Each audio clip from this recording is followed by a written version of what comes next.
And we are live. Welcome again to Hot Take Express with Kent Chamberlain. I'm your host, Kent Chamberlain, and this is episode 7. Good Praxis is Universal and Universally Revealed. But before we get to that, I want to just start off on a personal note.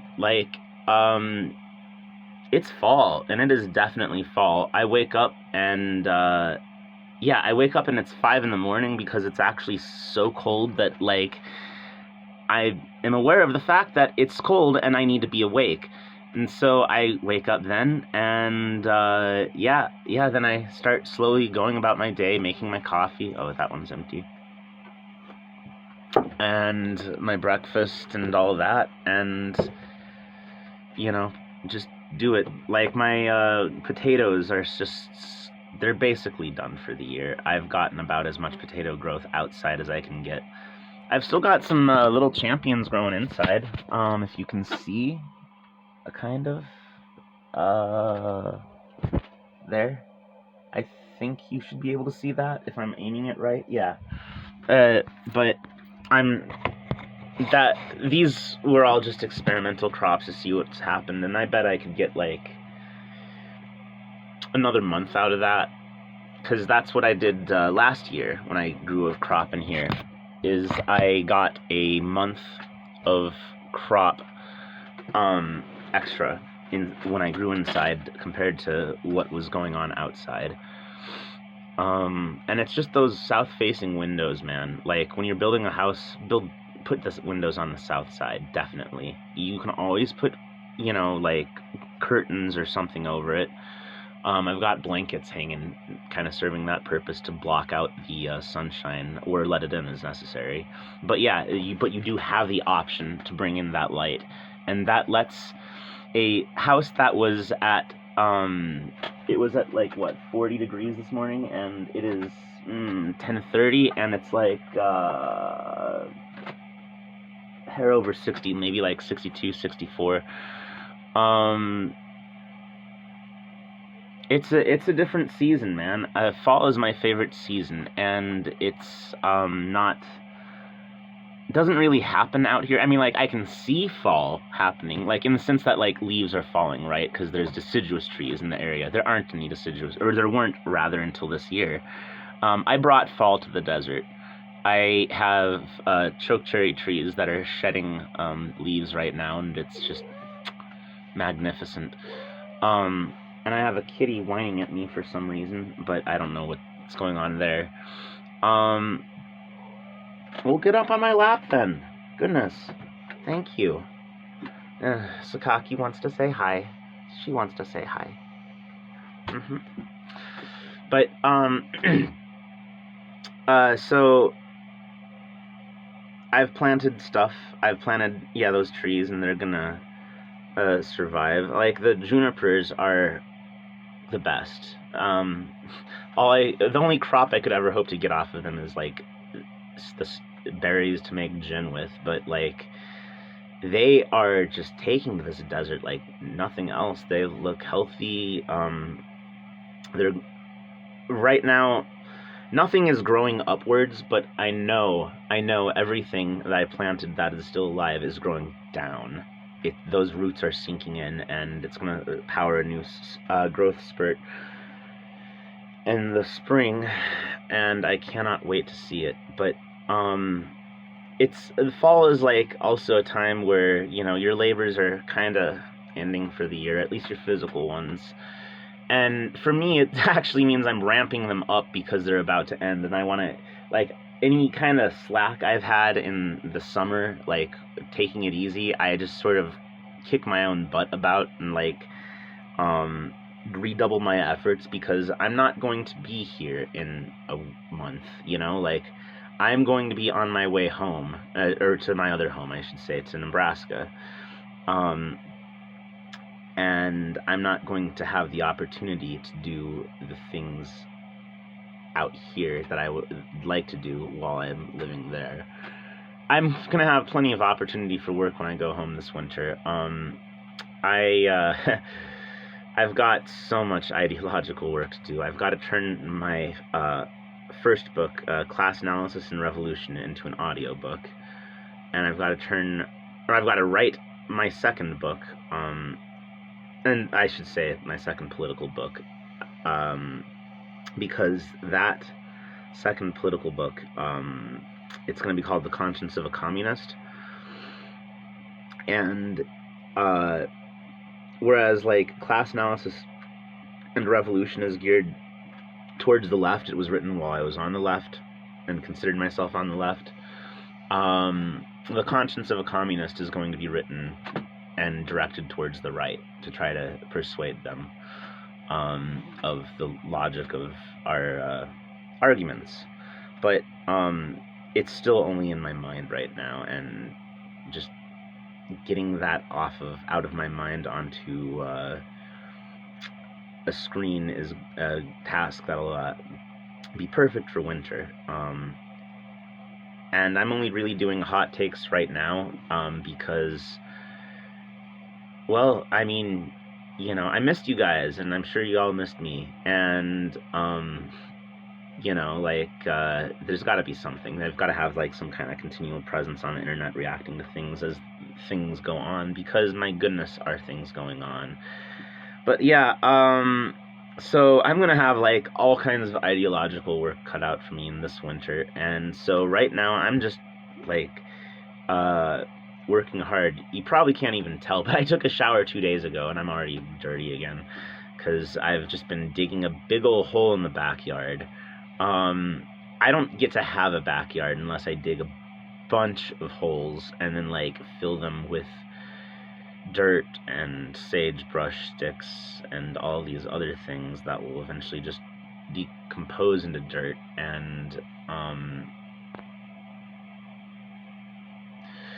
basically, because the cliche itself doesn't let a whole lot of things grow, I have to put dirt in there that will. And the deeper I dig now, the nicer it will be then. And because, like, if I ever decide, hey, this isn't deep enough, I'm going to have to undo everything I did, move all of that dirt, and then dig it deeper, and then put it all back.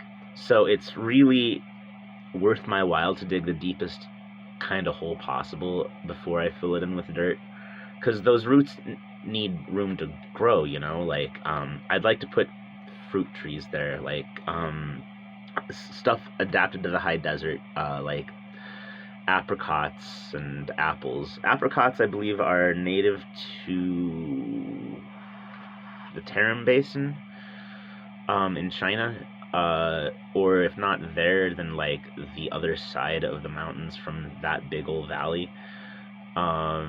Because if you, like, I know, you know, like, you go on the old Silk Road, and somewhere around like Kashgar and Leh and all those areas, there's like all kinds of apricot orchards, because that's just where they're from. And apples are from Kazakhstan, I believe, is where they were first domesticated. And I'm not sure, but I want to say that was by like the Tang, when they ruled that little part of Central Asia, but I could be wrong on that. It could have been brought east and west by traders, and I know the Romans had them pretty early on and so forth. I mean, actually, no, it probably wasn't the Tang. That was the first time I think China expanded its political influence that far, but I know, like, because, you know, you had the symbol of the apple there for, like, the Garden of Eden, right? So, and that's on the other side of Eurasia in Israel. So it had to have expanded. Apple cultivation had to have expanded a lot further, a lot quicker. Maybe it was the Huns, actually, or maybe it was the Scythians. That would have been the nomadic raiders before the Huns. But all of this is just tangents. I'm like 9 minutes in and I haven't even started talking about the real thing.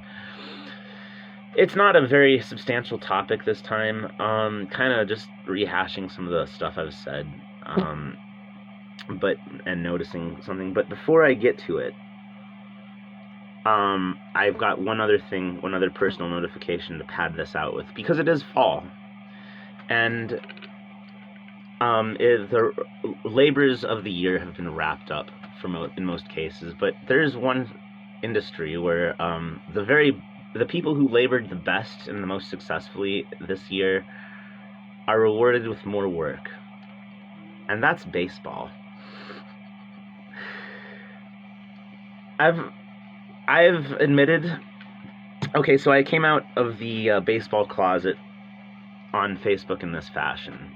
I told them, I believe very strongly that I will die in a socialist America. However, I also believe very strongly that I will live to see the San Diego Padres win a World Series. So, be sure to take that into account. I root for the Padres, and I've never even set foot in San Diego in my entire life. I lived in California for 3 years, but never made it. That was when I was a kid, and I couldn't drive there, and so I've never made it down there. I've never made it to a game. Why do I even care about the San Diego Padres if that's all true? Because, and this is, but before I get to that, I gotta explain why I'm talking about them. They beat the Mets. Yes, this is a blessed sports channel now. I don't even care. They beat the Mets. They are going to the playoffs tonight. They're gonna take on the LA Dodgers, and I figured out what the sports station is in my area, the sports radio station, just so I could listen to that live. Because I want to, the year I was born, 1984, the Padres made it to the World Series, and I think it was the Tigers that beat them, and it was not even close. And then, in the 90s, they made it to the series, and they took on the Yankees, and the Yankees beat them. And so they have never, my mom is a Cubs fan, right? And they, for most of her life, hadn't won a single World Series, and then a couple years ago they finally did. And I'm not a Cubs fan, but I was real happy for her, and because and I was real happy for the Sox fans. I don't know a Sox fan, Red Sox fan, I should specify, when they won the World Series, because these are clubs that haven't won them in before it happened in our time, it hadn't happened in living memory, 100 years in some cases. Well, the Padres have never won a single blessed World Series ever. They were one of those expansion teams in 1969, when the baseball people realized that, hey, having 1 million teams in New York and nowhere else, when there's flights that can take baseball players across the country in less than a day, is kind of silly. We're just leaving a lot of money on the table that we could totally be grabbing. So they moved a lot of in the 50s and 60s, they moved a lot of teams out west and south. The LA Dodgers that San Diego will be taking on is going to be, they were the Brooklyn Dodgers back when Jackie Robinson integrated baseball. They were and then the San Francisco Giants used to be the New York Giants, and they even had the same NY logo that the Mets do now. Speaking of the Mets, yeah, that's who the Padres beat, and the Padres got in the playoffs by the skin of their teeth. Everyone was expecting the Mets to beat them. I think the Padres and the Mets were the wild cards or something. I don't quite know how baseball works now, but yeah. Oh, I should say about the Padres. In that expansion era, the Padres did not come from New York or some team out east. They there was a West League, a Western League, or West Coast League, something like that. And the San Diego Padres were part of that. It was kind of like minor league baseball before minor league baseball, because the St. Louis Cardinals were the ones that invented the concept of the farm team, and minor league teams just sort of funneling players cheaply to the big league team. And that's why St. Louis, despite not being a huge baseball town, is yeah, the Cardinals are one of the most successful teams in baseball history, is because they pioneered this concept, and they to this day, run their farm team probably better than any other team in the league. Well, the Padres were one of those minor league teams that happened to be in a big enough market that when they were looking for new teams to promote, the Padres got the upgrade, but they never really got much further than that. I've got like another team I kind of root for, the Florida Marlins, but like by the time the Marlins were expanded, and I think that was 93, 94, and I think they're the Miami Marlins now, but they were the Florida Marlins at the time, and like within a couple years of formation, they made the series, won the series, and then sold off their championship team because their leadership or their manager or their owner is an idiot. But the Marlins made it, and I think what happened is they, having expanded a bunch of more times since like '69, the guys running Major League Baseball figured out how to make the expansions work a little smoother so that new teams were a little more competitive. And they hadn't quite figured that out in the Padres' time. So the Padres have been like working up from nothing since '69, whereas the Marlins had a World Series handed to them essentially, and then like sold off the team that got them there. So I mean, I'm still supporting. I still hope the Marlins do well in general, but like they already got their ring. You know, they already made it to the series. They already won a series. So like I'm really just rooting for the Padres. Now why do I support both teams? Well, so in the case of the Florida Marlins, it's as simple as this. I have an Uncle Robert, or had an Uncle Robert. He was the most wonderful human being. But he lived in Miami in any case, and he followed the Marlins, and he got me into it. But I was already into baseball because I was already a Padres fan at that point. But now, why was I a Padres fan? So this is the deets that you aren't going to hear on Facebook. You gotta tune in to hear.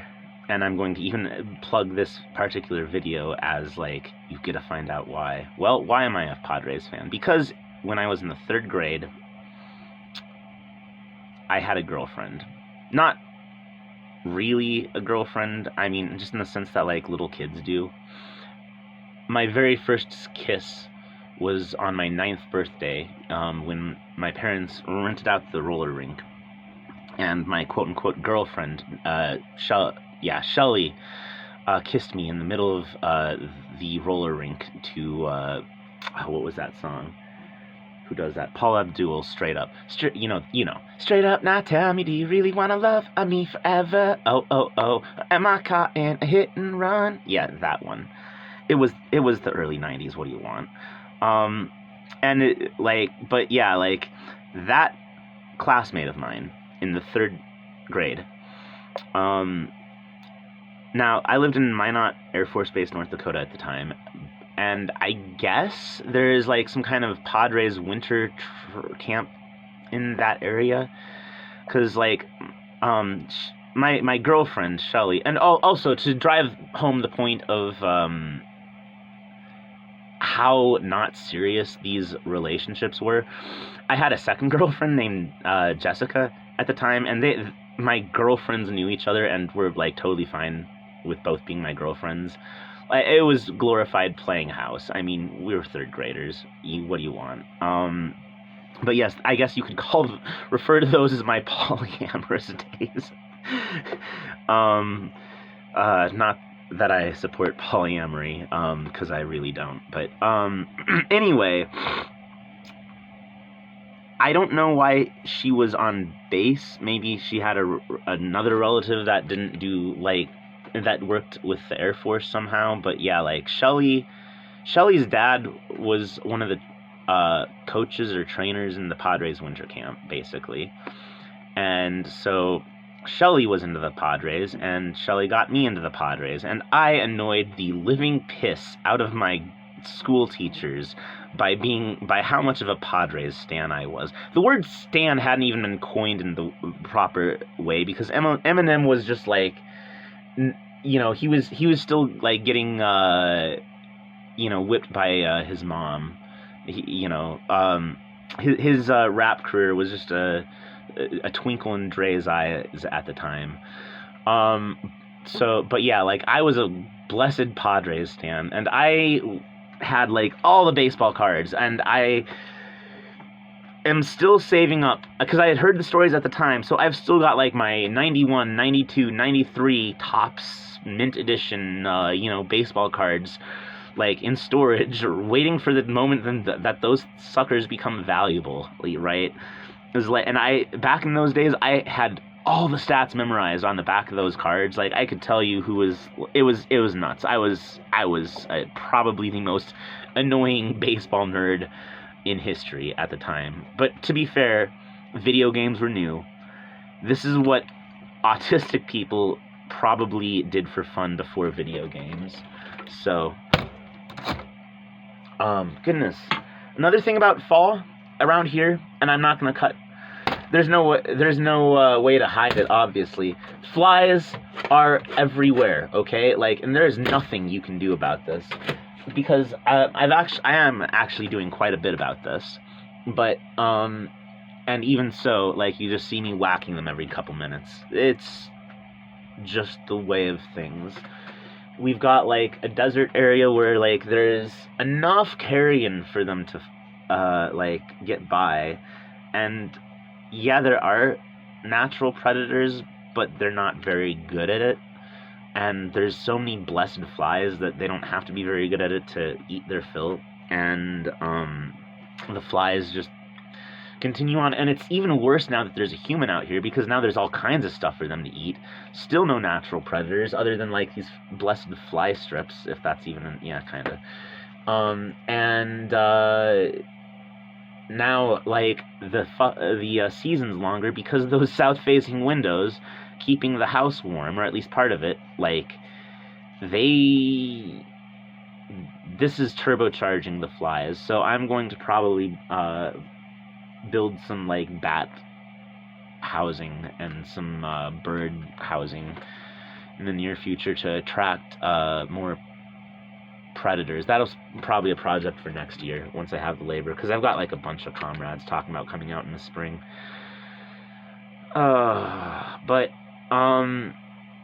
But yeah, so that's why I'm a Padres fan, and because I had a girlfriend in the 3rd grade, and my very first kiss of all time, and it was really just a peck, but like, yeah, she was a Padres fan, so I will root for them. And I don't even care about the,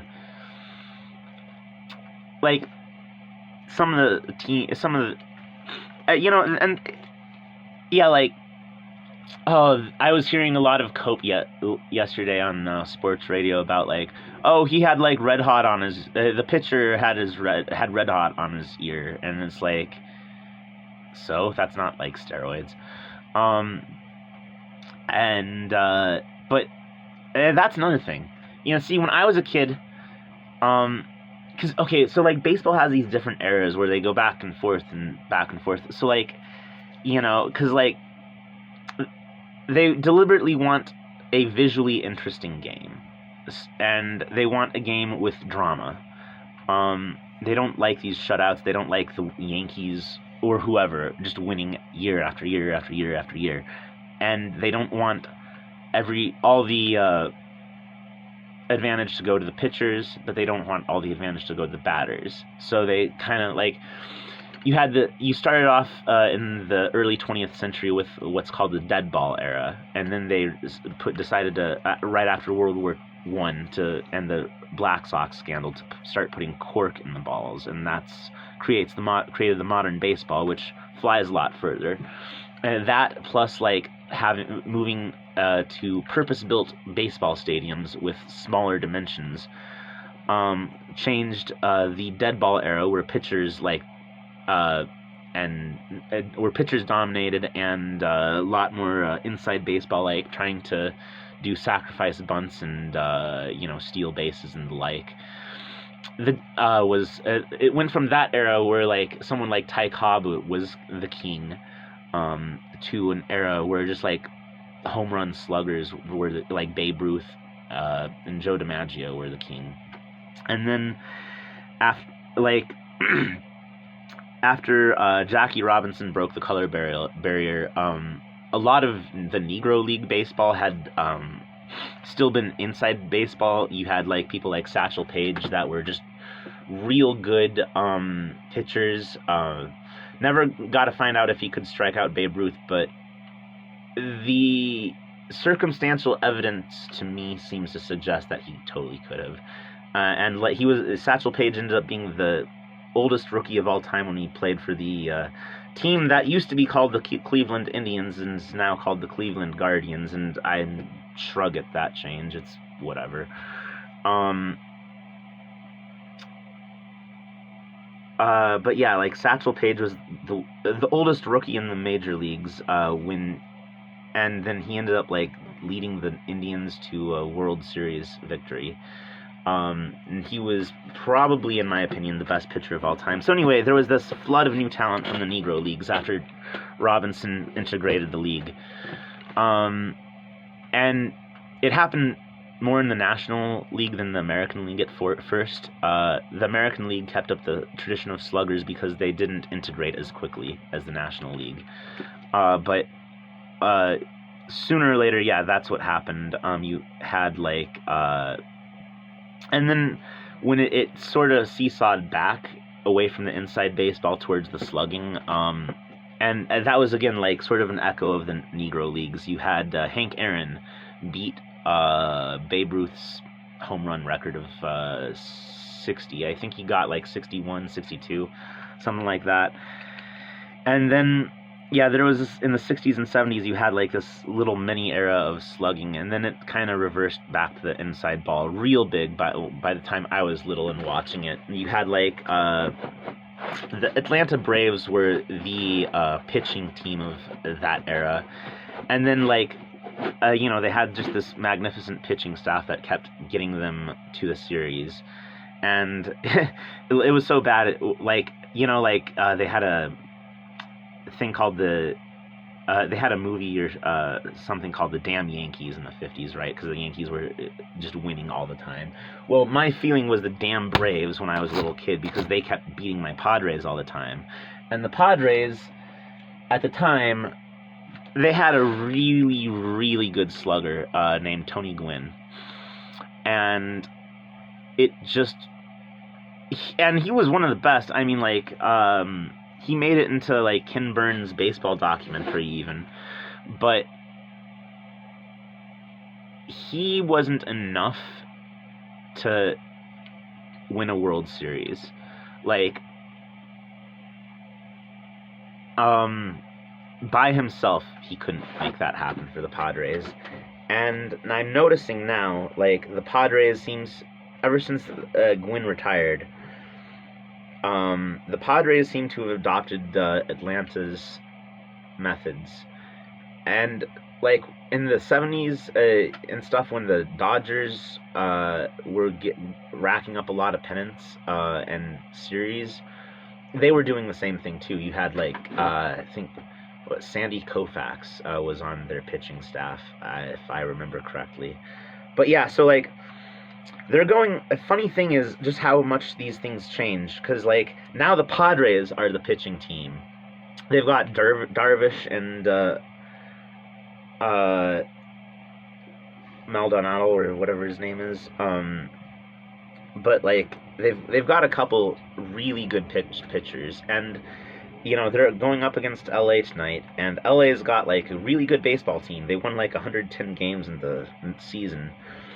Out of 168, that's like 2 out of 3 games they won, and they've got like a good everything but their pitching staff. They've got LA's got a really weak pitching staff this time around. So now San Diego has the pitching staff, LA doesn't, and that's just kind of like a weird dialectic of sports. And you know what? I'll even address, why do I care about sports this much? I didn't used to. I mean, as a kid I did. But there was like a big time in my life when I just, kind of after I stopped playing soccer as a kid, I just sort of ignored sports for other things. And it was alright. Like, I'm kind of glad I sort of ignored sports for a couple years, because it let me focus on stuff that really does matter, like politics. But now I'm getting back into it because I'm realizing sports do matter. It's a stupid little game that has no real bearing on the real world, which is why it's safe to care about it in public, vocally. You know, people talk about, like, you know, don't talk about religion and politics. Well, this allows you to talk to people of all walks of life in deep, passionate, detailed discussions without bringing up politics once. And I think that's wonderful. As a communist who is trying to make friends who are not communist, I can't think of a better way to do it than sports.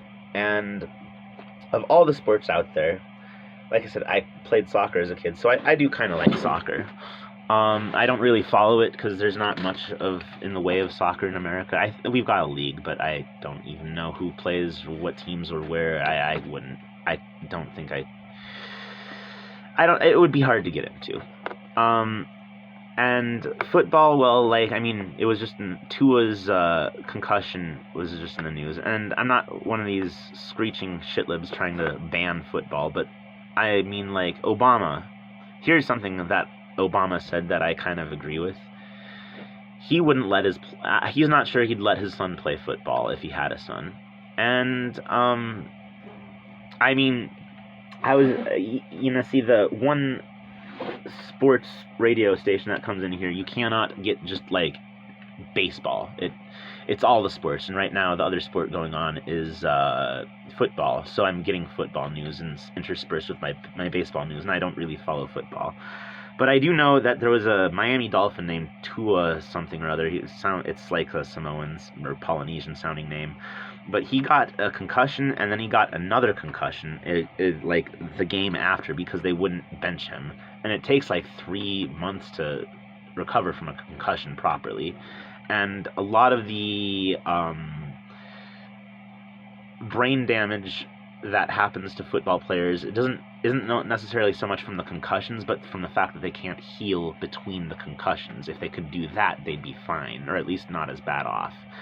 And this, just on one level, this seems like blood sport to me. This is like, football seems like, and the people on the radio that are defending it are like, look, at some point you just have to accept football is a violent sport, and if you sign on the dotted line on that contract, it's violent. I mean, like, you're signing up for potential injuries and stuff, and to a point I can see that argument, but, like, also, how it's not as straightforward as that. How many of these kids grow up in a family where, like, football is the state religion, and they're gonna go try out for the team because dad told them to, and if they end up being good and they can get in a college scholarship and not learn anything in college, so they can play with a pigskin and then go on to the NFLs, well, if they don't do that, daddy is going to really, really be disappointed in them. And so,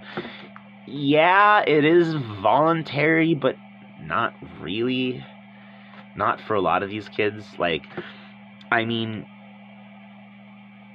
I cannot emphasize just how much family relations can turn a voluntary decision into an involuntary one, or at least one that's, like, kind of, if it's not completely you could say no, but you would be cutting a whole lot of ties to do so. And it's not just these kids growing up to be football players that end up suffering for our blood sports. Because think about Brett Favre, all right? He's in the news because he just stole a bunch of welfare money from, like, the state of Mississippi with the help of the Republican establishment governor of Mississippi. Someone who, by the way, is going to find themselves in a prison cell if the radical Republicans start running things. Now, why did Brett Favre, who is already a multimillionaire after years of playing in the NFL, why did he do this? I have a theory, and it's not a particularly unique theory either. Because he was hit repeatedly in the head as a condition of his employment, he just does not have the impulse control that other people do. And if he has a chance to get the government to buy his daughter a volleyball court, he's gonna take it. It doesn't matter if he could pay for it himself. And if he can get like prison slave labor to build it for him to save even more money, he will.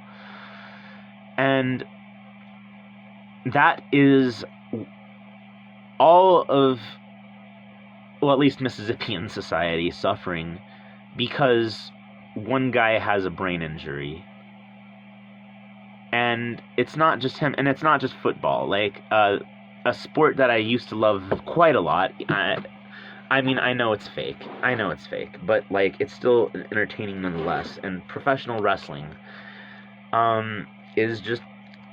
It was my jam as a kid. And it's, I catch it here and there, and it still kind of is. But, like, I wish they wouldn't be as...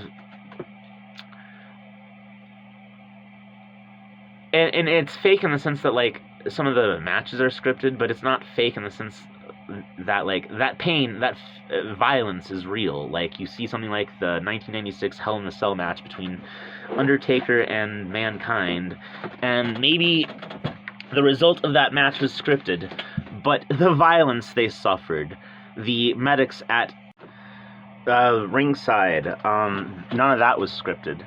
And yeah, we actually did just have to change takes there because the data in my tablet ran out. But I fixed a couple things and we should be good to go now. Anyway, but yeah, like the violence in professional wrestling and boxing is similar to the violence in football. And it causes these brain injuries that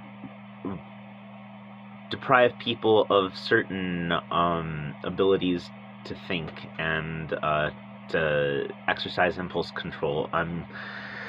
The tragic case of Chris Benoit and his family stands out. Like, people are dead now because a guy took too many hits to the head and wasn't able to recover.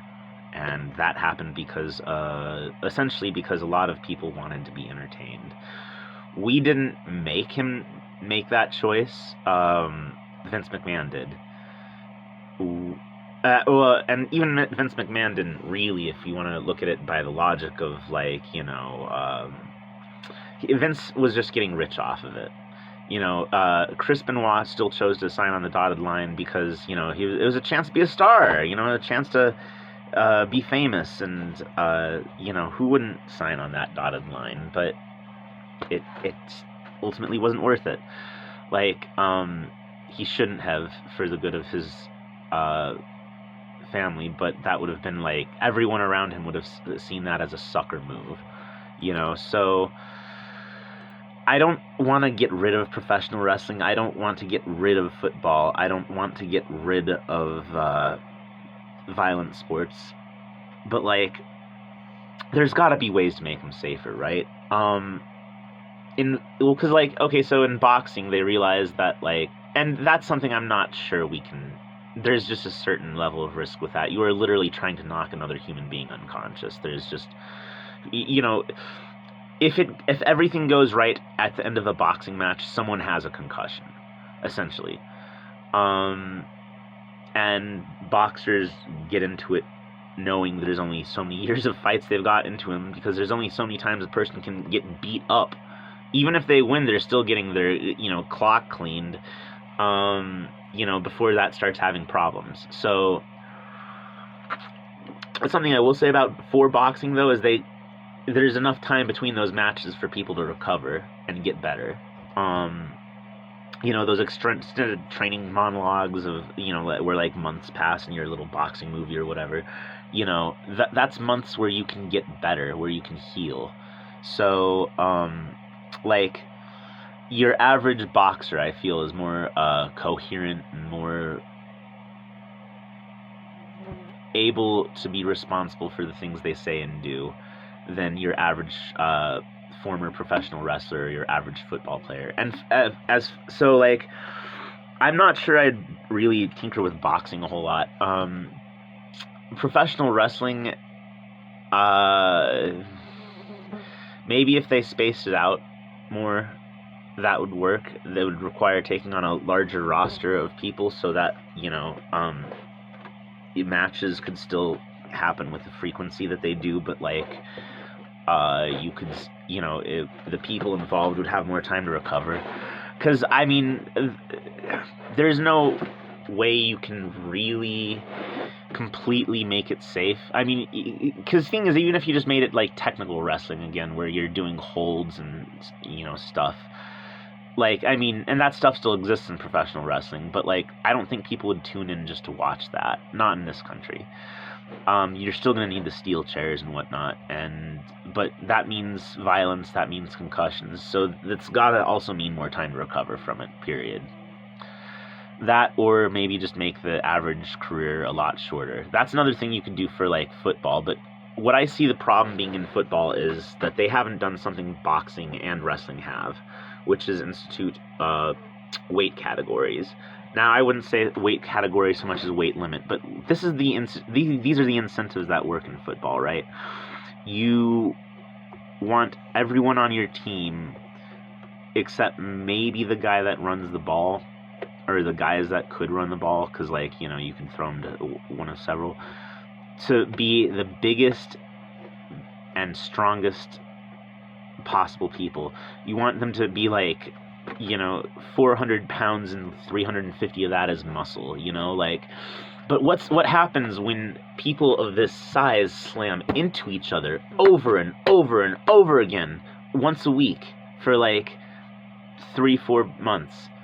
What happens is that's like a car crash. That is getting a repeated car crash over and over for all these bigger and bigger guys. If you could implement a weight limit, and like, what's more, they make them big, right? They're supposed to work out. They're supposed to get beefier and heavier.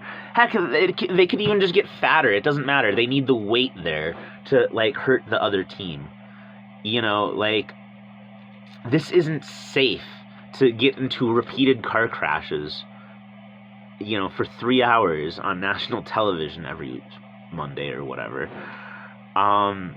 If there was like a weight limit in football, like maybe, here's another thing. You see like rugby, right, in the former British Empire, and they don't even have helmets. It's basically football, but like, they don't have helmets or protective gear, but they're also not 400 pounds.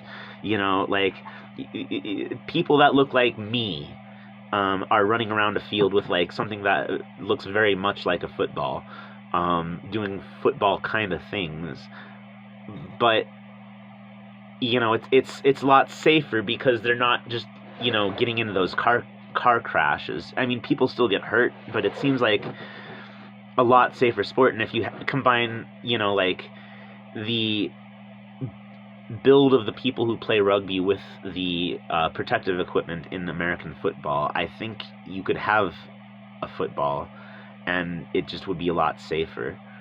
A game like that, I guess, if I had a son, I'd be fine with him playing. I mean, like, and I gotta say that, like, if just because I got issues with it doesn't mean, like, if my son really, really wanted to do it, that I wouldn't let him, like, because I believe very strongly on a personal level in freedom. I was a libertarian before I was a communist, and that a lot of the basic outlook of that world view still sticks with me. But yeah, like, it's not something I would be encouraging him to do in any case. So, like, yeah, that's why all of that is a very long-winded way to say why I like baseball better, because there is one person in the history of baseball who has ever died as a result of playing baseball. It was a guy that got beamed by a pitch, like smacked right in the head by a thrown baseball, and like, you know, not just like someone fielding a ball, but like a pitcher throwing a fastball, which those things can go like 100 miles an hour. We couldn't time them back in like the early 20th century when this happened, but it was a pretty fast ball hitting, and it hit him smack in the temple, in the right place, that that's it, dead. And at the moment that after that happened, everyone started wearing those little, you know, batter's helmets, right? You know, you didn't just have your like hat, you had the batter's helmet when you were up at bat.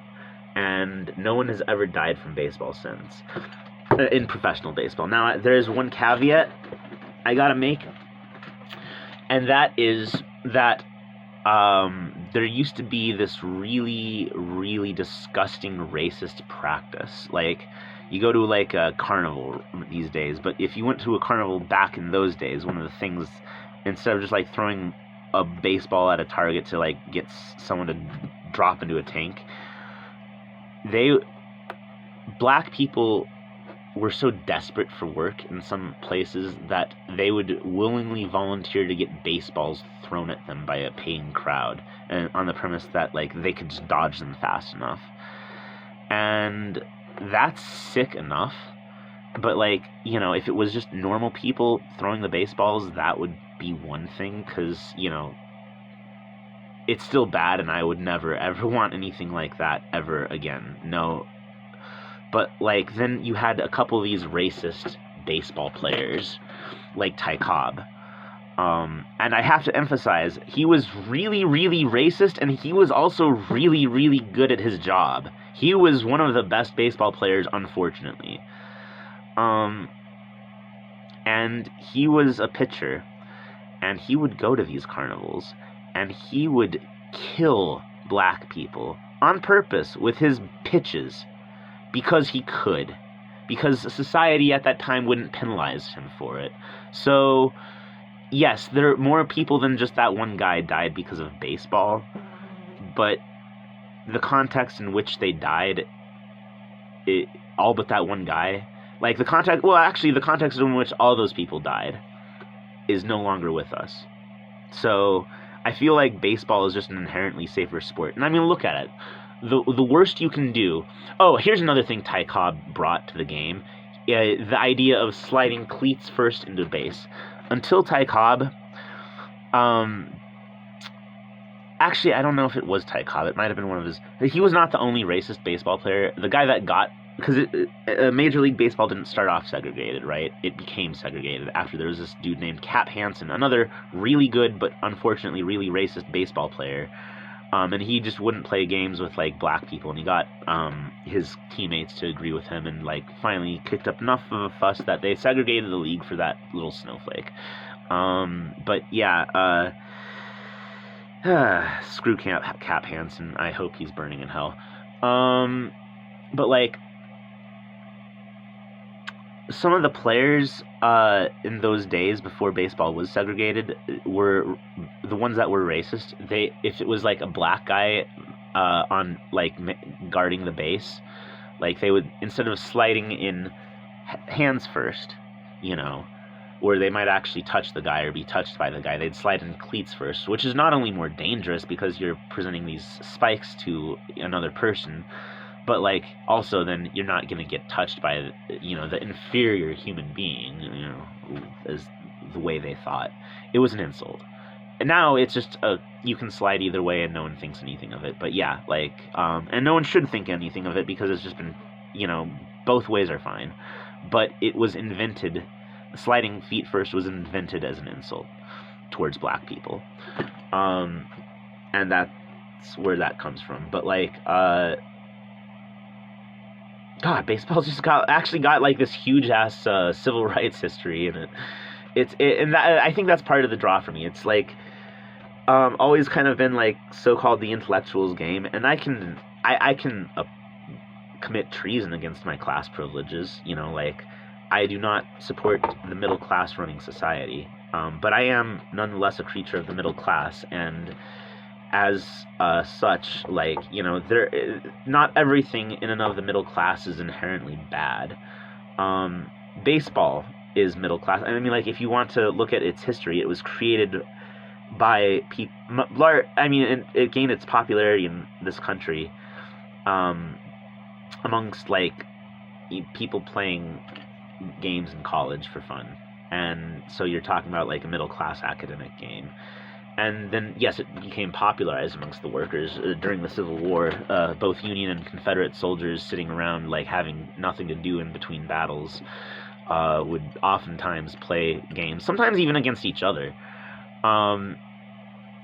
Which is just, you're always going to have those moments in history where, like, enemy armies just can't stay mad at each other forever, and eventually some kind of fraternization breaks out, and it's not always bad.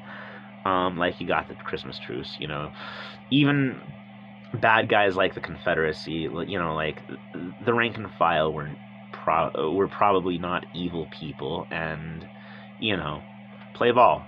I don't got an issue with that.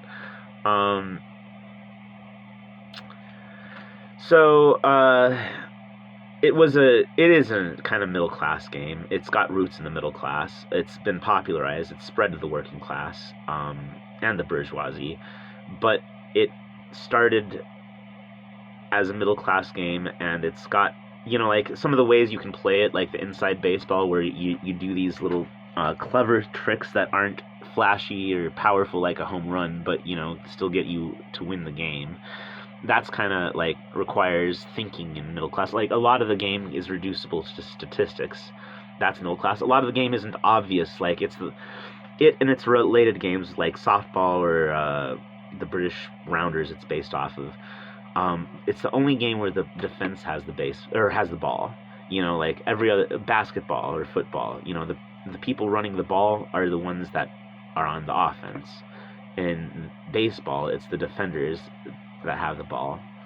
It's the pitcher throwing it and it's the batter just trying to get it away from them and long enough to make it around the bases. But so yeah, like, it's probably the sport that I find the most interesting. If I was gonna go with, like, a offense has the ball sport to follow, it would probably be either soccer, and yes, I'm an American, so I call it soccer. Sorry, Will, Mr. Morrison, comrade. Yeah, it's soccer over here. But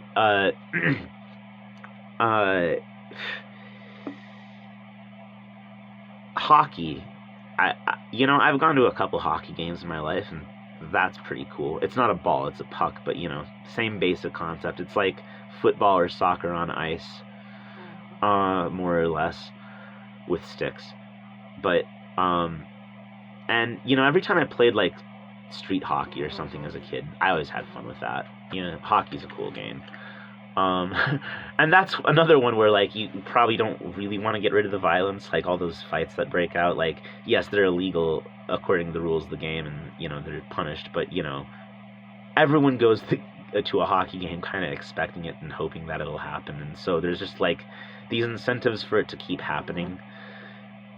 Just so long as they don't get too out of hand, I guess it's all right. But yeah, like, anyway, that was a big, long, unplanned ramble about sports and why it's good to get into them, because it gives you something to talk about the workers with before you even get to politics. And like, this whole I was into that liberal anti-sports thing for a while on the left. They're like, yeah, all these memes like, yeah, go sports, or yay sports ball, or whatever, like, mocking it. And I think that's dumb. I think that's short-sighted.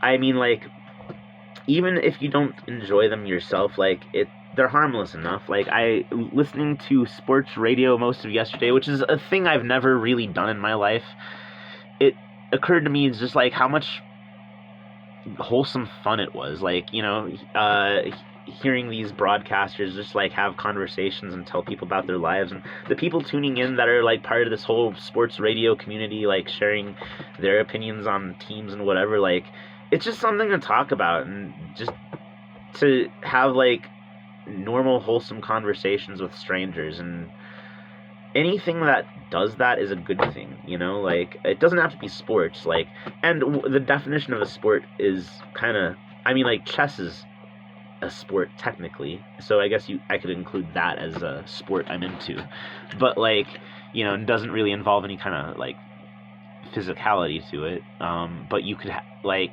in countries that follow chess like we follow sports, that'd be mostly Eurasia where it comes from. You know, chess is a way for strangers to bond as well, you know, like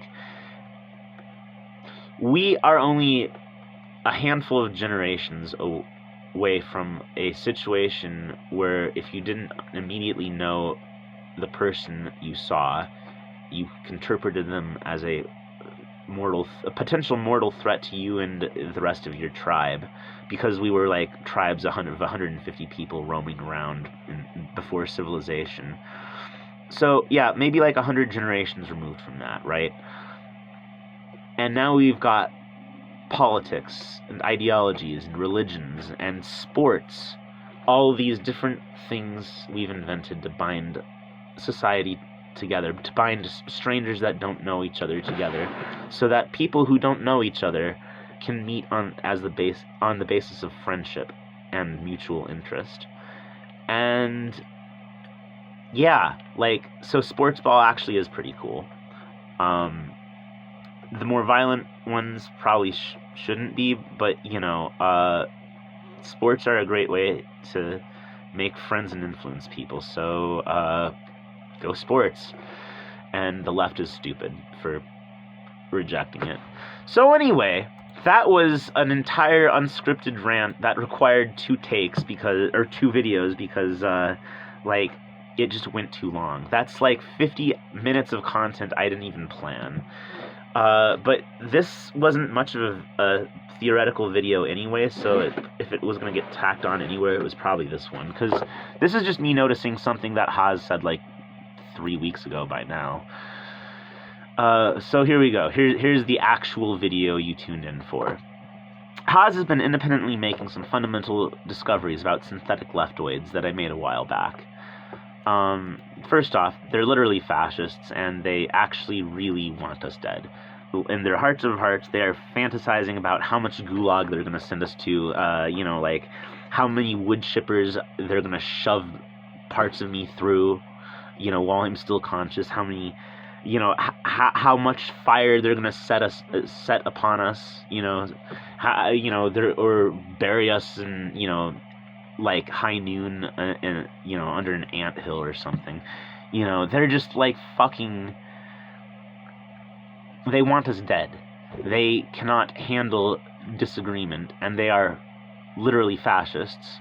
So the only way to deal with a communism that says they're wrong, even though it's the correct communism, is to kill its adherents. So, because this is the case, I came to a conclusion about 2 years ago that they can't be reasoned with, and anyone that acting like this should be blocked on sight. I wasn't willing to say this about the entire left yet, not the way that Haas has, but not at the time, but like I did have and still have a really short fuse. The first laugh react on an effort post I see, even if it's an effort post I disagree with, gone, out. Or, well, actually, if it's an effort post I disagree with and you're laugh reacting, I'll talk to you about it. I won't actually kick you immediately, but if it's an effort post I agree with, yeah. But like, I will defend the wrong person, because laugh reacts are just bullshit, liberal fascist bullshit. But yes, like in general, people that have this attitude are liberals or fascists, whatever they call themselves, and not worth my time or yours. But this wasn't always my policy. I used to have a internet forum that had a fairly strong free speech ethic that slowly got eroded over time, but even towards the end was still pretty there. But yeah, the fact is that, like, free speech is a liberal concept and can only survive in an environment where no one is abusing it. And we're not in that environment anymore. This isn't 2003, you know. This isn't for shits and giggles anymore. The internet has become an incredibly serious business, unfortunately. So why did I come to this conclusion years ago? And this conclusion, which I think is correct, which Haas has also come to the same conclusion, even more extreme than me. But thing is, when I came to the conclusion, I was the only one that thought it. And so, like, I was constantly haunted by, like, well, am I, like, the crazy guy, like, you know, with the end is nigh sign on the corner, you know, like, looks homeless and shit? Am I being weird about this? So I was, like, not as sure about it. But, like, thing is, when other people start seeing the same things and coming to the same conclusions, it boosts the validity of your conclusion, because you're not the only one that noticed it. This is essentially how science works. And you know, like when, you know, the peers review your conclusions and independently recreate your experiments and notice the conclusions of that experiment are the same. You know, that helps boost the validity of your results. You know, it's the same in the social sciences too. Haas came to the same conclusions independently now, but because now that there's more people agreeing with me, like, I'm more willing to stand on this. Like, yeah, actually, this is correct. But when I was the only one, you know, I don't want to be the crazy Indisney guy, you know, so I just kind of gotta modulate. But so how did I learn this? By trying to bring the gospel of class analysis to Rainer Shea's stands. I didn't always hate Landback like I do now. I started off trying to get along with him, believe it or not. I argued against, I came to the conclusion that these lines were never going to lead to a revolution, so I was trying to talk them out of it and try to talk them into something more like patriotic socialism. And I did this in good faith on Rainer Shea's wall and on the walls of other Landback crew comrades at the time, or people that I thought were comrades, I should say. And what did I get for this? Just constant mockery, right? Rainer Shea, who got into an argument with Haas because, like, because Rainer is the most moral white person that ever lived. It just doesn't. He just shrugs at, like, the literal fascist abuse being hurled in the name of his ideology on his own wall. That doesn't bother him. Nah, that's okay. So I remember, like, and it's like, I don't even go trumpeting in my own horn, but this is what these fascist leftoids do. Like, anytime they see that you disagree with them about something, they go pouring through your stuff, right? Trying to see anything they can make fun of you about. Well, one of the at the time, I was just starting this stuff. I didn't even have this house built yet, but, like, I was, you know, like, posting pictures of updates from Tobar, and you know, telling people about my progress, and I was making these posts public because, like, sometimes people would, you know, give me money to keep going, and, you know, that's cool and useful, so I would definitely make sure all my Tobar posts were public, so they'd see these Tobar posts, and then, like, they're making fun of this socialist collective to employ and house homeless people. It was settler colonial, and then, like, I'd explain, yeah, okay, yeah, I'm part white, yes, but I'm also part, like, Shawnee, Haudenosaunee, Potawatomi, etc. And then they just mock that and tell me to go back to Europe. Get off my ancestors' continent and go back to Europe.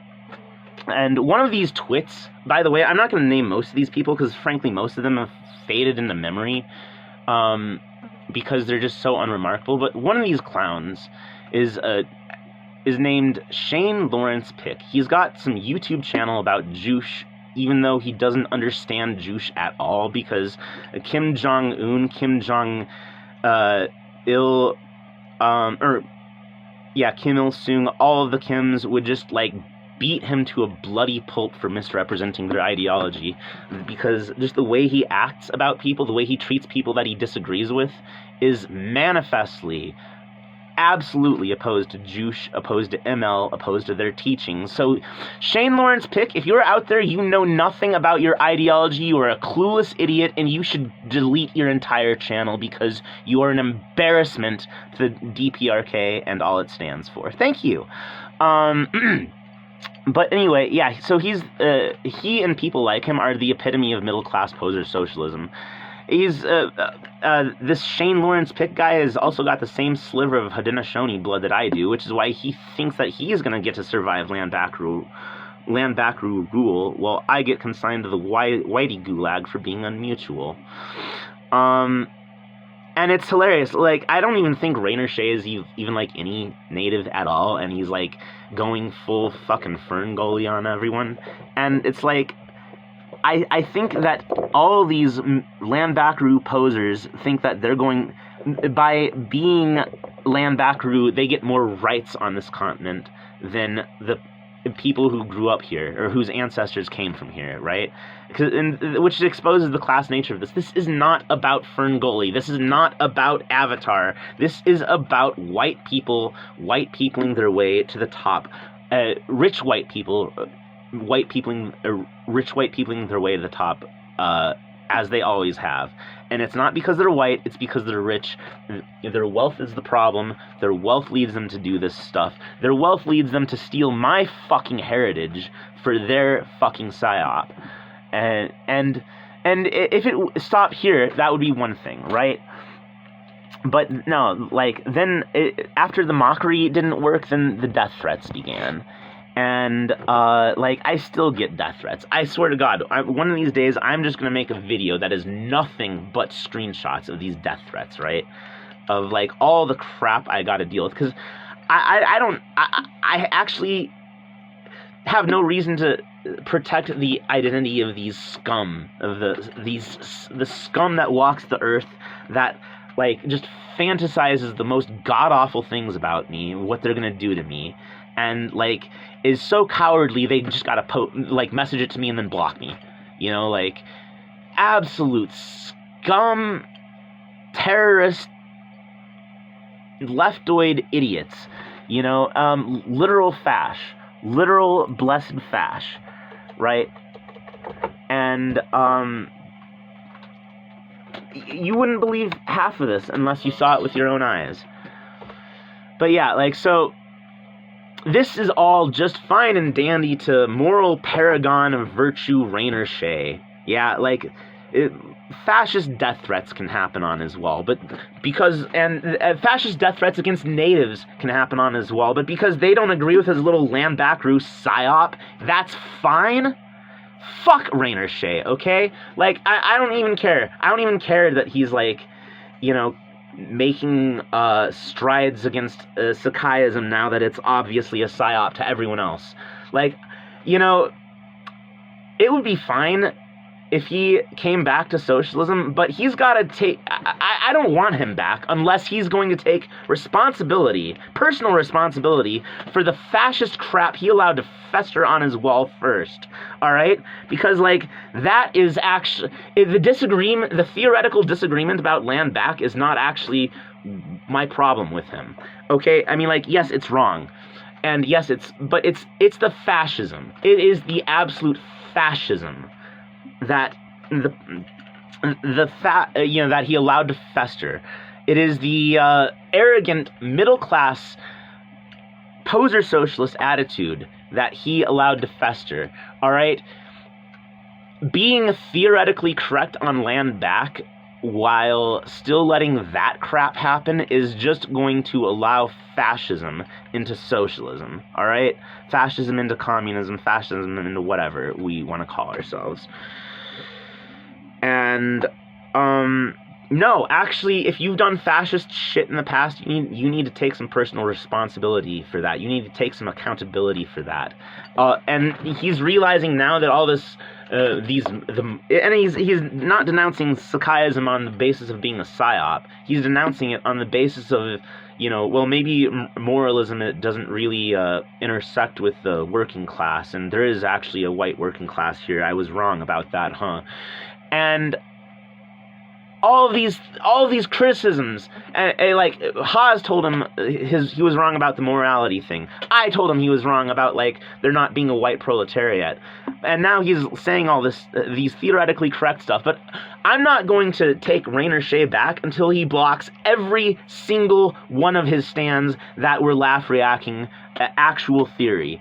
Until he's ready to take that step, until he's ready to dispel all the middle-class arrogance from his life, I don't think he's actually a comrade. And this is just my stance, this is just my personal beef based off of what happened, but yeah, if Rainer Shea is serious about his conversion, he will get rid of those middle-class landbackaroos that have been acting like entire fascists on his wall with his blessing. He will do that, or he is going to continue to be the middle-class poser socialist he's been this entire time. And that's that. Because, yeah, ultimately, the problem is the behavior. The problem is that they, are acting like fascists. And they shouldn't be, because I am actually friends with landbackaroos, believe it or not, and I shouldn't even call them landbackaroos, because that is a slur I invented to mock people, and I don't actually want to mock these landback supporters that are my comrades, because they are wrong, but they're nice about it. They can, and that's all I ever wanted, right? That is all I was ever looking for, was just let's be more productively anti-imperialist. I've got these corrections I need to make to your theory, and these are, and I'm going to explain why this is necessary in a good-natured manner. And anyone that can work with that is my comrade, whether they're left, right, whatever. If we can work together in good faith, I'd like to do that. And so some of these people call themselves landback supporters, and but they can do that, and I have no issue with them. A landbackaroo is a landback supporter that cannot embrace any challenge to their theory without laugh reacts and arrogant middle class bullshit. So that is the difference. And so I actually didn't write that little bit about Rainer Shea in there, but no, it just 2 years of fury at this fascist treatment. It just came bubbling up, I guess. And so yeah, actually, if any landbackaroo that wants to come to patriotic socialism, sees the success of MAGA communism, sees the success of Marxism, Lincolnism, and wants to get on board a winning team, has to take responsibility for their behavior first. Not their wrong theory. People are wrong all the time. I have been wrong about more. I used to be a libertarian. I just admitted in this video, I used to be a libertarian. I was wrong about all kinds of things, being wrong isn't the point. It's being arrogant, being spiteful, being hurtful, being mean. That is the point. That is a tell. That shows your class interests to the world without you even realizing it. And that attitude, I am not at war with the people displaying that attitude, but I am forever at war with that attitude. And the people that have displayed that attitude have to take personal responsibility for it. And, and then we can move forward. But you know what? When they do, that's fine. That's great, actually.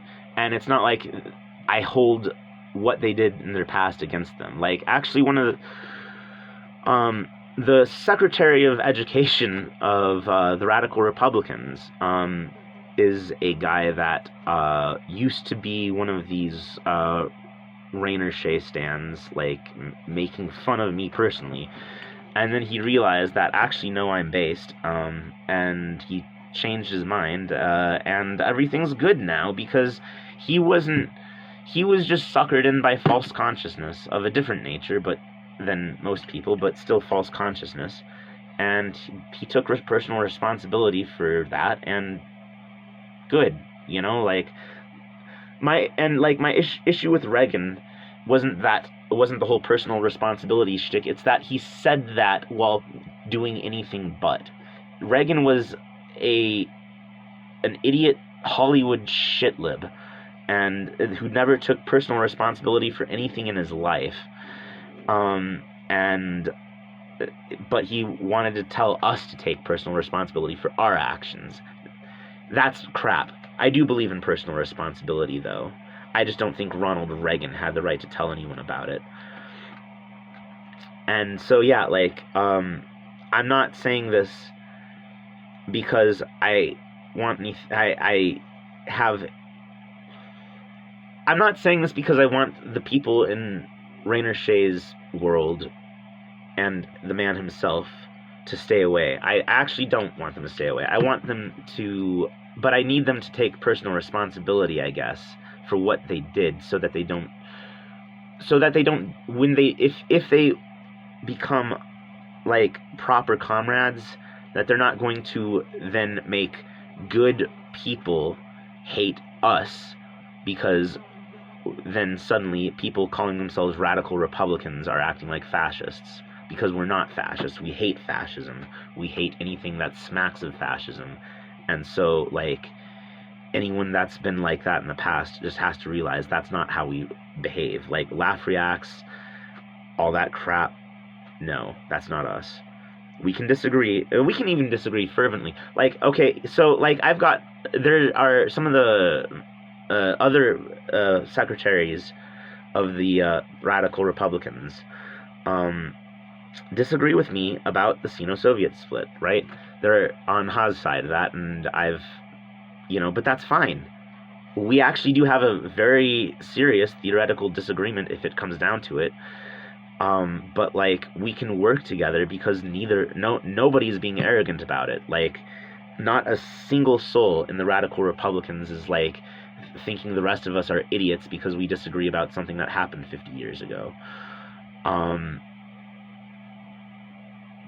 Like, it's fine. Unless, like, the events of that brought about, the Sino-Vietnamese War and Pol Pot's genocidal rampage become front and center of our politics again in the current era. Until and unless that happens, like, this debate is irrelevant, right? It just matters that we're all doing the right thing today. And as far as that, we are agreed, like, what that constitutes. So, like, some of these people these land back supporters I'm friends with are in the Thomas Paine Institute, which is a think tank that helps us develop ideas for modern politics. And so that means that we'll even hear them out and where they have a good idea or two, let those good ideas guide us. I mean, we can even we can have theoretical disagreements. They're libertarians and ANCAPs are welcome to join the TPI, and those guys have even more fundamental disagreements on a lot of things than your average communist, but they're welcome. We want them. We want their ideas, and we want to listen to them, and where they're good and sound, we want to implement them. Theoretical disagreement is fine. Arrogance is not. Arrogance is the mind killer. Arrogance is... No, actually, yeah, if you're going to swipe that Dune quote. You must not be arrogant. Arrogance is the coalition killer. arrogance is the bourgeois death that precedes actual death. Yeah, I like that. So anyway, I guess that, like, do not, yeah, just, here's another thing, to sort of unite the impromptu sports talk earlier and the discussion we just had about, like, arrogance and its relationship to fascism and the middle class, even in supposedly socialist circles. This is a thing sports teaches you. How many teams are in the are in Major League Baseball? I don't even know anymore. Like, I think it was like 24 when I was a kid, and it's like in the 30s now. I'm gonna say 32. That's probably wrong, but I think but just for sake of argument, just so I can move forward with this paragraph in my mind, we'll say 32 teams. So that means that 31 out of 32 teams are going to lose the world, or are not going to win the World Series every year. So that means that 31 out of 2 baseball fans are going to have to deal with the fact that they're losers every year. Nothing is better for the soul than humility, I think. Nothing keeps you human. Nothing keeps you relatable more so than humility. And, like, there's always that chance. There's always that chance that you'll be the one team this year that doesn't have to be humble. Maybe for the first year in history, this will be the Padres' year. But in all likelihood, even at this late stage, everyone is talking about just how much of an unfortunate fluke is that they knocked out the Mets. I would like the Padres to win the World Series, but I have to face facts that it is at least considered very unlikely that they will. I'm probably just raising my hopes up to get dashed. And I will probably have to be like, well, there's always next year, like all the other teams, except the winners. No, there's always next year. But that's okay. It keeps you humble. Too much success all at once is something most people don't know how to deal with, I don't think. It turns them middle class. It turns them arrogant. And that's not a place anyone ever wants to be. If the Padres do win the World Series, I'm not going to be going around all my friends' faces being like, suck it, in your face, losers. No. I will be very, very happy. And I will be telling them, hey, next year it could be you. Because it could be. And I want them to share my happiness. I don't want to be a bitter little pill. And similarly, with my comrades that just don't agree with everything I think, or like have some serious theoretical disagreements here or there, I want them to stay my comrades. Whether one of our theories is going to be right and one of our theories is going to be wrong, and time will show who that is, right? But if we break apart before then, it won't matter who's right, because we'll just be like locked in our silos, just either acting like fascists or defending ourselves from fascists. And neither of those is a good place to be. I would rather be on good terms with everyone and working together with everyone towards a better future. And arrogance makes that impossible. So don't be arrogant. But anyway, so this is why I stumbled upon this, like, block every arrogant person you see Praxis 2 years ago. And I've gotten good-natured shit from my comrades about how block happy I am. Good-natured, like, a friend of mine was like, look, if I ever piss you off, please don't block me. And I was like, dude, we've disagreed about, like, one thing ever, and you were a total comrade about it, so you're good. Like, but yeah, like, I think time is proving me right. Time is, like, Haas has demonstrated the validity of this praxis. He's telling all his silverbacks to just block the left now, and that's correct. You know, don't even engage with them. They're fascists. What drove him to this conclusion was the death of Daria Dugina, the daughter of Alexander Dugin. I need to read Dugin before I say yay or nay about him, but like I can definitely tell you he is a anti-imperialist, and just on the basis of that alone, I uphold him. Without seeing whatever else he supports, I might or might not necessarily uphold that, but I definitely agree with him on resisting imperialism, American imperialism in this particular era. But you know, and she was assassinated, but they might have been trying, the assassins who were probably, but not definite. Well, I shouldn't say that. This is YouTube. The assassins looked like they were trying to kill her dad. Maybe them both, but her dad survived. She didn't. And what happened was that the entire, like, every cringe person on Left Book was just cheering that someone died in a terrorist attack. And that's when he was like, no, these people are monsters, they're inhuman, they're literal fascists, we need them out of our lives. And yeah, he's not wrong. So like, the material conditions just had to get bad enough that other people could see it, I guess.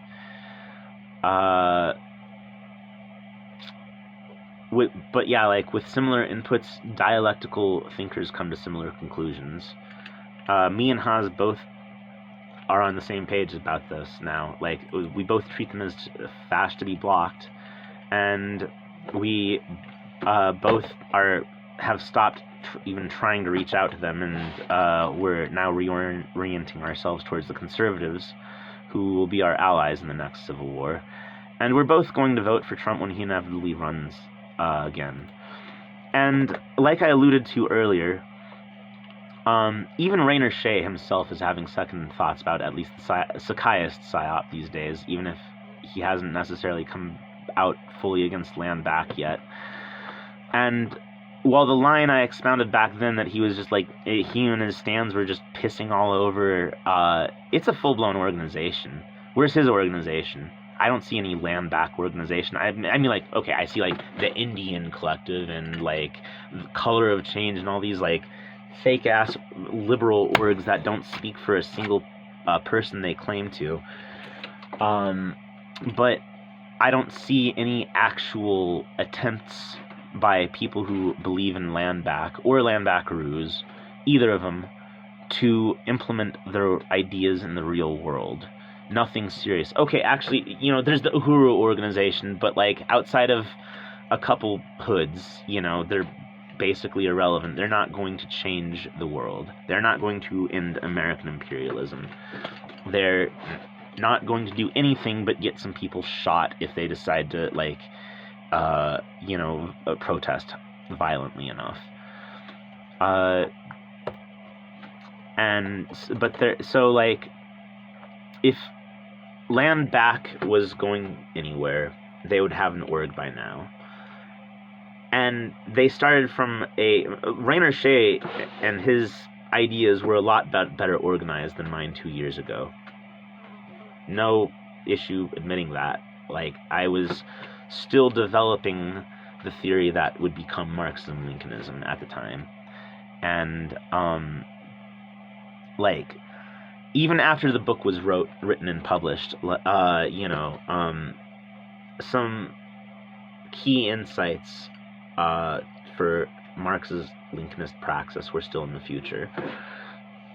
So, whereas, you know, the federal government wrote Rainer's theory for him, so he didn't have to do that hard work. He could just apply it. So, like, you know, good praxis and good theory leads to good praxis, and good praxis leads to real world results. And it's happening. I just wonder how long it is before the Mensheviks and the socialist revolutionaries join our latter-day Bolsheviks. Because the success is so manifest that you either really have to come out against communism or embrace it. So hopefully our ideological opponents will do the latter. And, if they do, they have the greatest of futures ahead of them. The most successful propagandist in history was Saul of Tarsus. He was supposedly present at the crucifixion of Jesus of Nazareth. He was a Pharisee that despised this new religious movement and did everything he could to bring it to heel and break its back. And then he had a conversion experience on the road to Damascus and became the most successful propagandist in history. I say propaganda. No, it's propagandist, but I don't know why I said that weird twice. But yeah, he was the most successful propagandist in history. 2.4 billion people are Christians hold his writings in high regard. He's no longer called Saul of Tarsus, of course. He's better known as St. Paul. There are massive cities around the world named after him.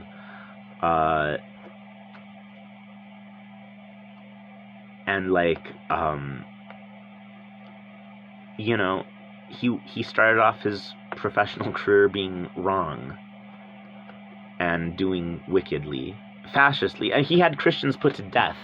I mean, the word fascism didn't exist back then. The concept of the fasces did. It was the symbol of the Roman Republic that in that era decayed towards empire.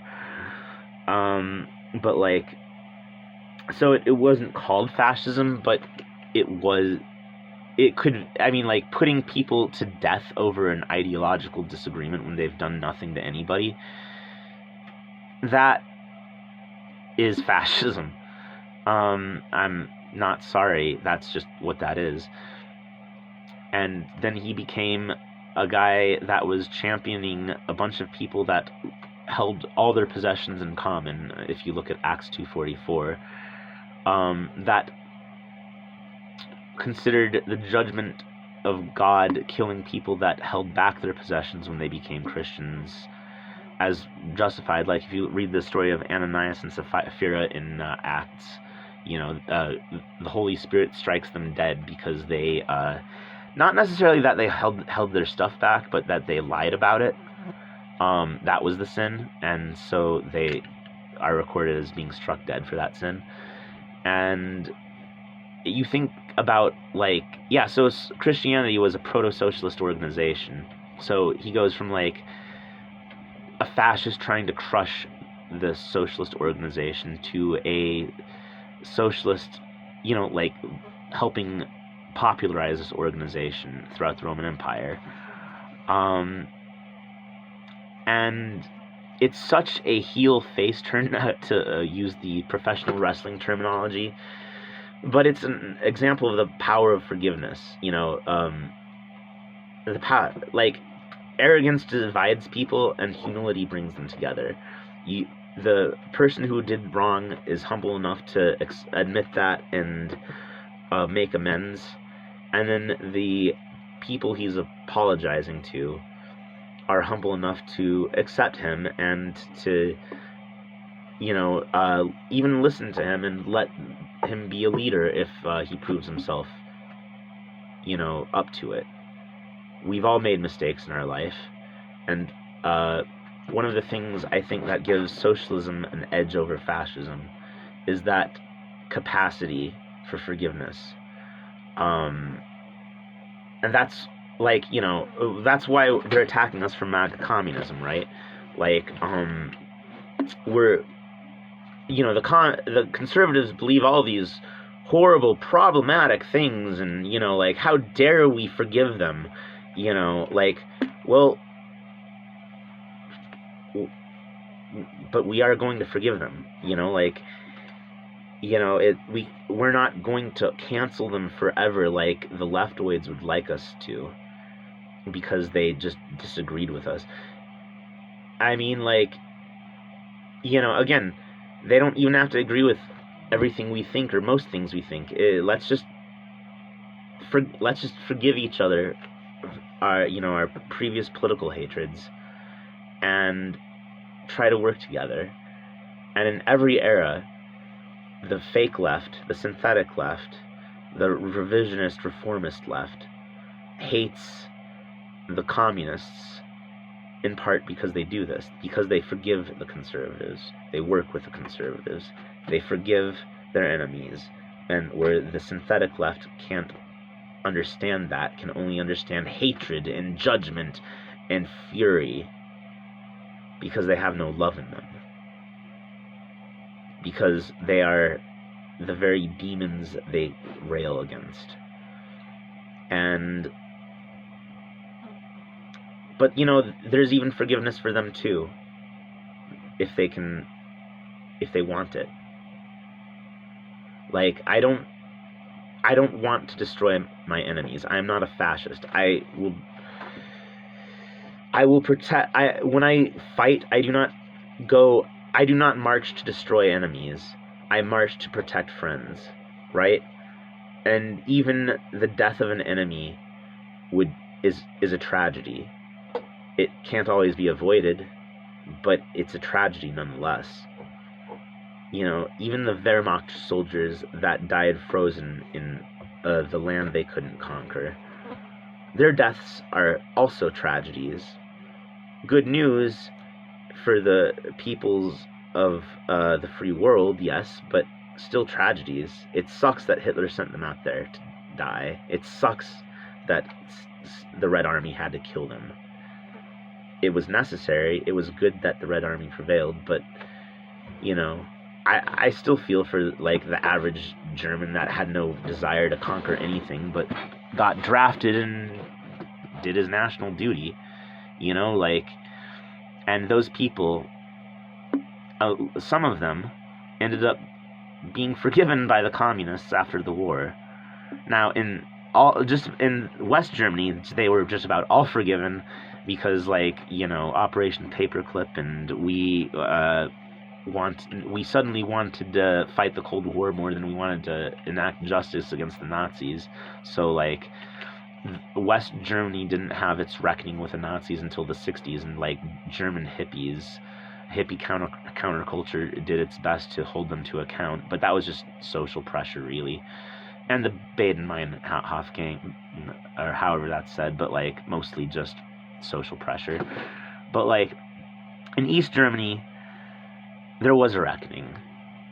There was a real reckoning. Nazis were dealt with. There was, funnily enough, actually a NSDAP clone that was allowed to exist, but it was basically just there to funnel the feelings of Nazi diehards towards regime, the ends of the East German regime, or the East German state, I should say, rather than regime. But, like, but, you know, the Nazis did not have, the unreconstructed Nazis did not have power in East Germany. They had representation, but they did not have power. Whereas they had both power. They did not have representation in West Germany, because they, you know, formally, like, Nazi parties were banned. Any party opposed to the basic law, which is their constitution, is banned, which includes, like, hardcore communist parties as well as the Nazis. But, like, I mean, I think Die Linke over there is the closest thing to a communist party, and they're still kind of Euro-communist and revisionist. But yeah, like, so the Nazis couldn't, in the West Germany, they were not allowed representation, but they were allowed power. Just keep your mouth shut about what you did in 1944, kid, and you can run things, was the attitude. but like they actually did have to have reckoning, and those Nazi ideas and the people that had carried out those Nazi ideas weren't allowed power in East Germany.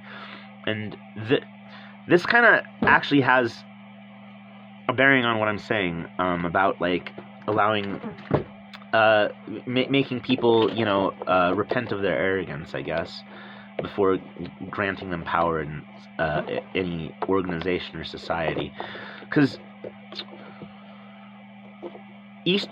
what East Germany did doesn't really matter anymore, because West Germany absorbed it, and it's now just Germany. But like, West Germany didn't really punish the Nazis in any serious way. The Nazis did not have to really have personal accountability for their crimes, except for the most important ones.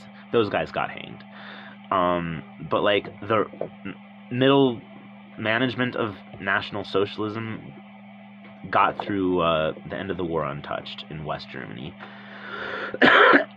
And as a result, the hippies and their social stigma against them was really just so many slaps on the wrist. Don't do that. Don't do that.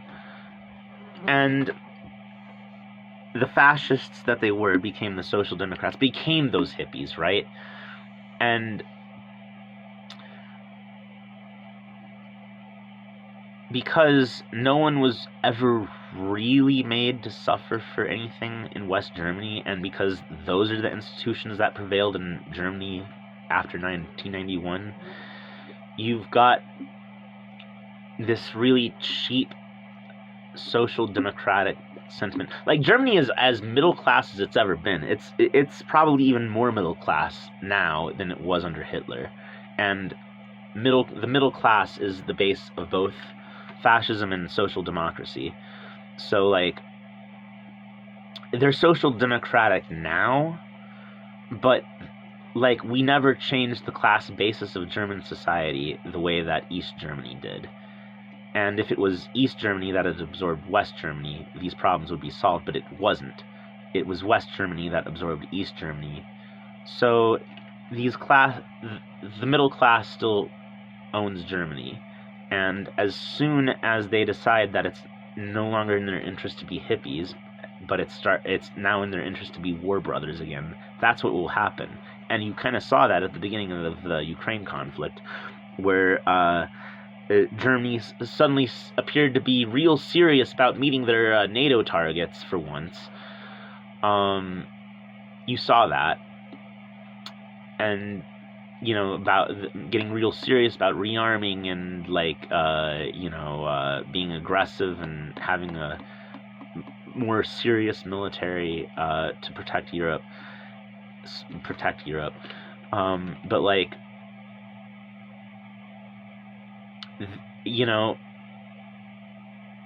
they just won't call it Nazism next time. When Germany goes fascist again, they'll have the good fashion sense to call it something else. It's probably going to be the same leftoid crap that they're, synthetic leftist CIA stuff that they're pushing over here.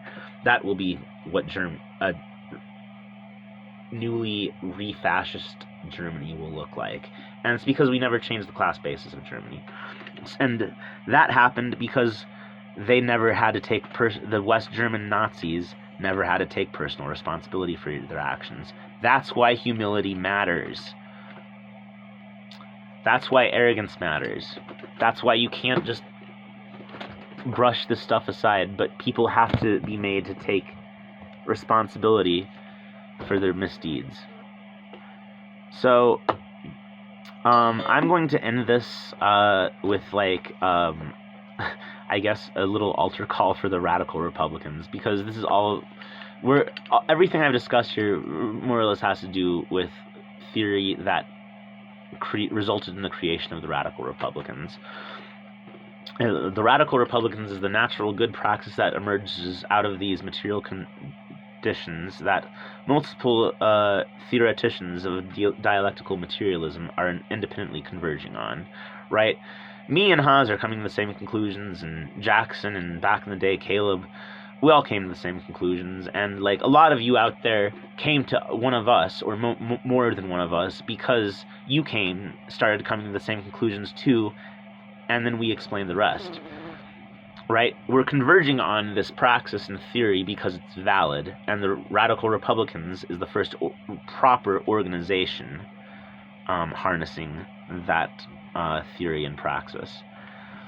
I'm better at theory than I am at most things because of the schizoid autism, and that's probably why I got here first, but like, I mean, well, after Caleb. But Caleb, I don't know. I don't know if Caleb got all the way here. Like, he still had a lot more ties to the left than the rest of the people I'm talking about. And yeah, like, so yeah, other than Caleb, who may or may not even count, like, I got here first, but it was just, but we were all reacting to the same theory and the same we were all reacting to the same material conditions. That's what. So we all kind of come up with more or less the same theory, and this is where we got. But yeah, like, yeah, I thought up the Pat Sock label. Haas thought up MAGA communism, the hashtag for that.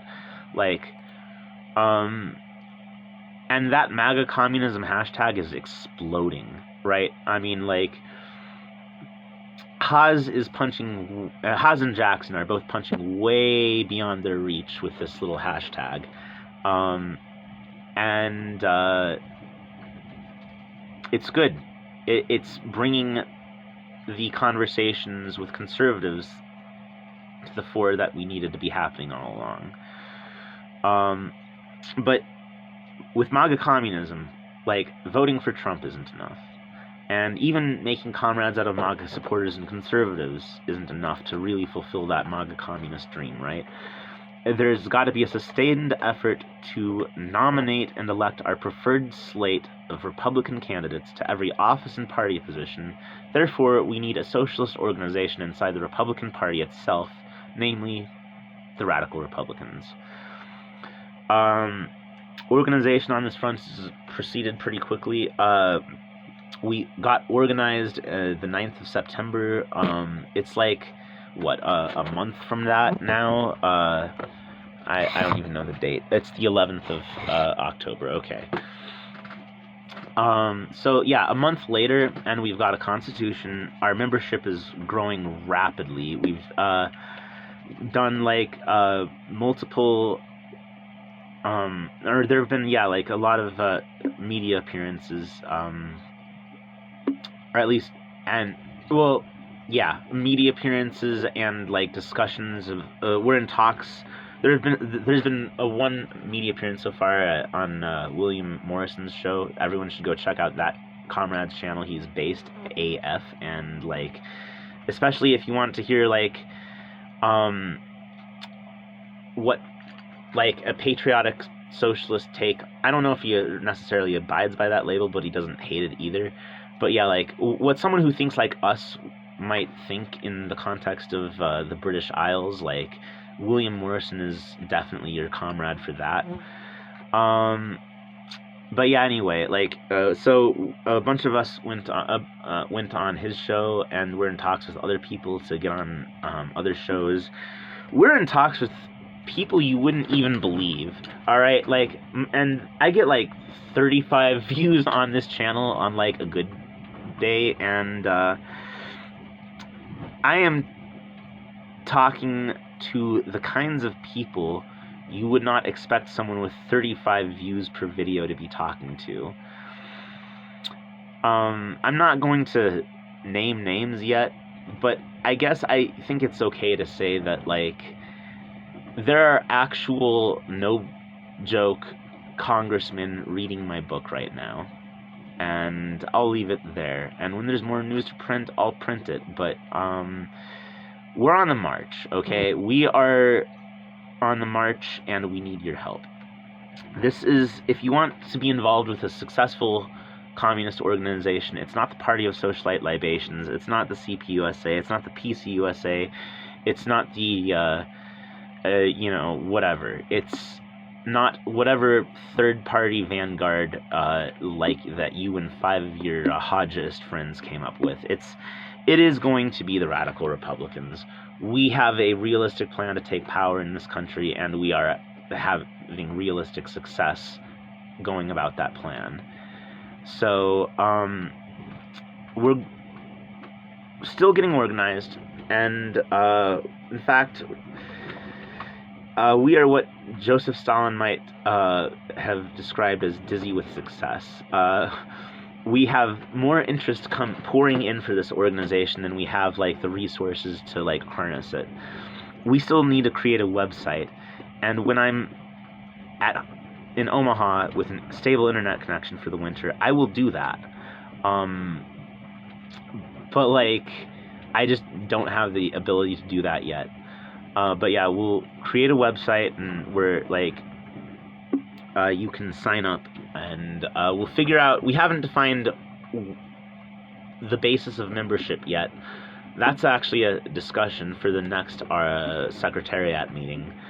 But for now, because most orgs, like, you send in your $40 or whatever, and then you're a member for a year. You get your little official, I'm a member of this org card, and maybe you get the org newsletter or whatever.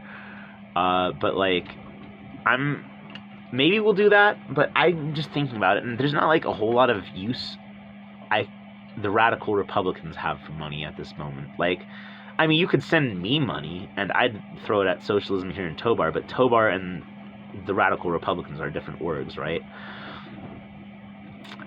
And, I almost would... This is going to depend on, final consensus, but, like, I'd almost say that, like, I'd want, membership to be determined... Like, you have to pay to be a member, but not money. You have to pay in volunteer efforts. You have to go do Praxis. Like all these other communist orgs, you pay your money and your dues, and then you're a member in good standing. And, like, I just don't know if we can get by asking so little as money. I think we want effort. I think effort is more valuable in the long term. And the people who can afford to just drop $40 and forget about it are not necessarily of the class that we want to reach. The people that can't afford $40 a year, but can put their sweat equity into an org, those are the people we want, right? The people that are going to passionately toil to make the world a better place, those are the people we want. Those are the members that should hold power in the radical Republicans.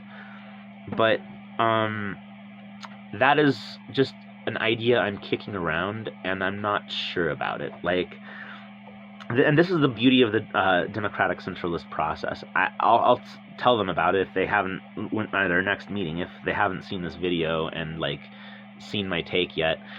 And any objections people have to it, any better ideas people have, will be raised, and maybe they'll change my mind. Maybe I'll end up just being like, that particular hot take might have been not have been the hottest, and yeah, we should charge money. Or maybe they'll be persuaded by this argument and will demand, like labor or something from our members. I know that, like, back in my youth when I was an evangelical, I never really had the money to give to, like, I'd tithe, but, I was tithing off of my allowance money, so it'd be like $1 or $2 in the plate every Sunday, right? But what I was really tithing with wasn't that. I wasn't giving them my money. I was giving them my labor. I'd show up early to set up the audio-visual stuff in the gym that we were holding church in. I'd stay late to break it all down. I would, set up chairs, for special events. I would, do that kind of stuff. And it's like, most of the pastors in those churches thought I was awesome. and like the backbone of what they were doing. There was one that was kind of like a greedy pig that was like, well, you're not giving enough money to the church, like I don't know, like are you really a Christian? But that guy was like making $90,000 a year off of the tithes, and I didn't end up staying at that church. And honestly, a lot of other people didn't, and I'm not even sure it's a church anymore. And in that particular church, the one big roller who just, filled the collection plates every Sunday basically made all the decisions for everybody. And that wasn't really a healthy church body. But like all the healthy church bodies I've been in, it was like whatever you had to give was just fine, like, and I feel like we need to bring that kind of energy to our orgs. Like, come as you are, give what you can. And honestly, like, the guys showing up early to set up everything so you can have church are more important to the operation of church than the guys giving the money. Everyone's got a little money to give, sure, but like, if you really care about the church, you are going to put your effort into it first and foremost. And then maybe, like, if you're the AV guy, and you see the church really, really needs the money, you can find a couple bucks. But, like, you'll be doing that because it's your church. Like, you won't be doing that because the church wants your money first and foremost and makes that known. And same with the orgs. Like, so, like, in the Radical Republican Constitution, I stress that we want, because I wrote it. It was assigned to me to write. I stress that, like, we should be making our Radical Republican members should be making collectives in their local area and entering those collectives into affiliation. Let 1,000 tobarbs bloom, basically. Like, a local collective can be, employing people, housing people, providing for people in need in your community. That, like, in the way that, like, the Radical Republicans as a national org, we don't know what's going on in your community. You do. So build the org that can kind of be an organic bridge between, the national Radical Republicans and your local community. And, like, so if membership became premised on stuff like that, like contributing to a local org, or at the very least doing work on the national level or something, like, I almost think that might be a better way to go about it than just a membership, traditional membership structure of dues paying.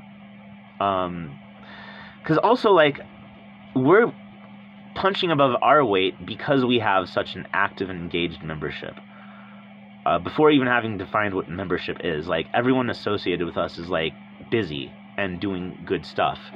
And I think that's why we're successful. And so if we just made them pay money, that, first off, half of the people doing this work couldn't afford it, and second off, like, it would, what would we do with a couple $100? I'm not even sure.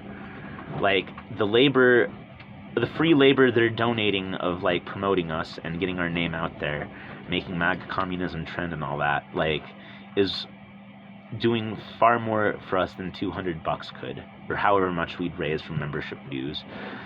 So anyway, that was a long-winded explanation, but of how our membership works, or rather doesn't yet.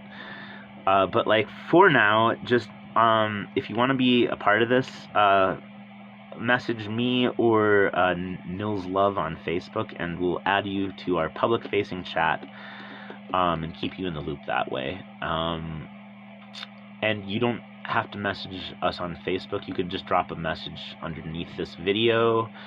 You could send me a message on YouTube. You could, any way you have to get a hold of me, feel free to do that if you're interested, and we'll we'll put you in. We'll put you on a team, and we won't bench you, and we will. You'll be started in this great game of anti-imperialism. So anyway, that was a big, long video ramble about all kinds of stuff. And none of it went much longer than I expected it to, and it was about all kinds of subjects I wasn't sure, I didn't know I had so much to say about, but here we are. And now I get to splice these two things together and turn them into a format that will quickly upload to YouTube. So, yeah, go us. And if you've listened to this entire thing, I appreciate that you like the sound of my voice so much. And I'll catch you in the next one. So, yeah, now you know, and knowing is half the battle. Hot Take Express!